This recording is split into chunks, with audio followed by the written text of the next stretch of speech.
And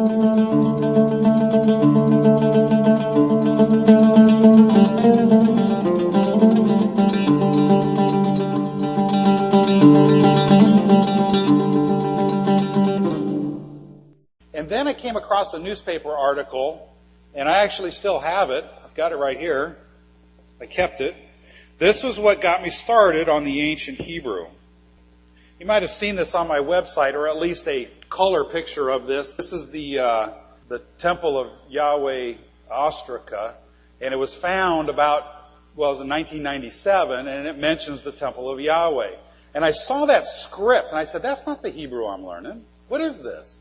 And so I got really interested in the ancient Hebrew script, which kind of led me on a journey to where we're at here today. There was a story about 3 blind men who were walking along a trail. And they all came up to the same object, and they started feeling around to see what this thing was in the middle of their path. One of them yelled out, "It's a rope." Another one said, "No, it's a tree trunk." Another one said, "No, it's a snake." Okay, how in the world can 3 people come to the same object, see or feel 3 different things? What was it they came across? Any ideas? Any guesses? An elephant. You might have heard the story before. Yeah, it was an elephant. They were feeling different parts of it. And that's what we are as English, Greco-Roman, Western thinkers. We're approaching the biblical text from the wrong perspective. We're blind men trying to feel our way through the text, trying to understand it. That's why we have so many different ways of understanding the Scriptures. Bottom line is you got to get back to the Hebrew. You got to understand the culture, the mindset of the people who wrote the text. You can't pick up the Bible and read it like a Sunday newspaper. It doesn't work. Just to give you an idea of how things get mixed up over time, if I go like this, what does that mean? Good. If you said to me, how was the camping trip? Hey, it was great. Now, if I went like that, what does that mean? Bad. It was, terrible time. Pretty bad.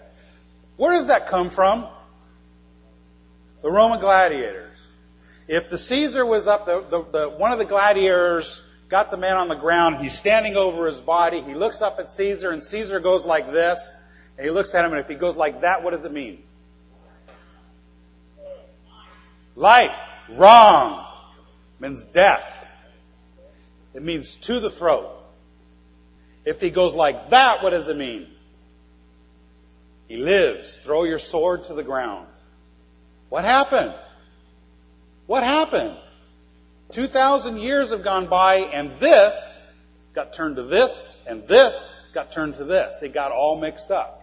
And we'll see a few examples in the Hebrew how exactly that same thing has happened in the Hebrew language when we're reading the Bible backwards in some cases. And also to give you an example of how sometimes translations can get mixed up. Anybody here familiar with the story of Cinderella? And what kind of slippers did she have? Glass. No. Originally it was not glass. It's a Russian story. It was originally written in Russia, but the Russian word was translated later into French. The Frenchman found the Cinderella story, liked it, translated it into French, and he translated that word as verre. Now the word verre can either be glass, but spelled V-A-I-R-E, or it can be fur, V-A-R-E. They sound the same, but they're 2 different words. Originally in the Russian story, it was Cinderella's fur slippers. The Frenchman made a mistake, and he translated it as glass slippers.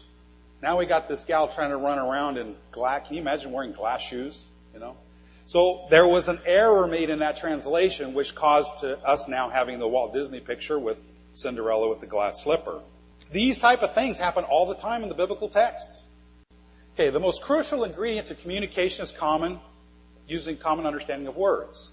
If we are talking here, you're familiar with my speech, I'm familiar with your speech, we can communicate. I used to live on the West Coast in California. I moved to Pennsylvania Dutch country. Oh boy, you talk about a culture shock. There were times literally where I had no idea what the other people were talking about. We had conversations and I was all mixed up, he was all mixed up, we couldn't understand each other. This is one simple example. I was in the drive-thru at McDonald's, and she goes, "Here's your drink a while." Here's your drink a while. Well, what the heck does that mean? Anybody here know what that meant? I had no clue. I started hearing that word a lot. People say, here, do this a while. I finally went to a friend of mine and says, hey, what does this mean? He says, oh, while you're not doing anything. I go, oh, now that makes sense. It means while you're not doing anything. A while. Okay, but I didn't know. I couldn't understand. The biblical text was originally written in Hebrew by Hebrews in a Hebraic culture. If we try and read the Bible from an American or a modern Western culture, you're going to get things mixed up. Something's not going to click right. We may think we're understanding it, but in fact we're not. Of. The Hebrew word of. How many people recognize that word there? I think probably a lot of us have. Okay, what does of mean? Father. Abba is actually an Aramaic word borrowed by Hebrew later. By the 1st century, Yeshua's time, it did become a Hebrew word. But originally, Abba was the Aramaic form of this word. But look at the letters there up at the top. The Aleph and the Beit. And what script is being written there? Modern Hebrew. Right, it's modern Hebrew, but it's not really even Hebrew. The origin of that script is Aramaic.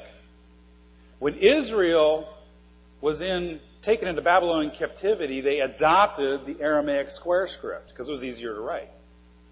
That, my friends, is Aramaic. It's not Hebrew. The definition of that word is father, right? That's Greek.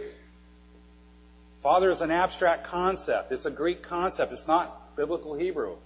So let me ask you this. If we have Aramaic script, Greek definition, where's the Hebrew? There's no Hebrew up there. Huh? It's not in the letters. Those letters are Aramaic.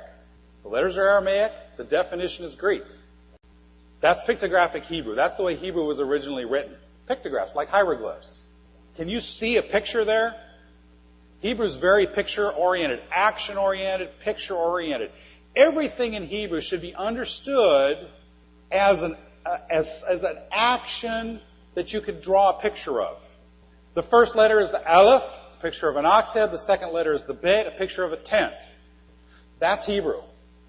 Now, what does that word mean? Well, we're going to talk a little bit more about this word itself, but just very easily, the ox represents strength. The Bet is a picture of a tent, and it represents the tent or the family. So this word literally means the tent pole. It's the strength of the tent. What holds up, when you go camping, you put up the tent poles, that's what holds up the tent. It's the strength of the house, the strength of the tent. That's what that word means in ancient Hebrew. Now, by extension, it also is the strength of the family. That's the father.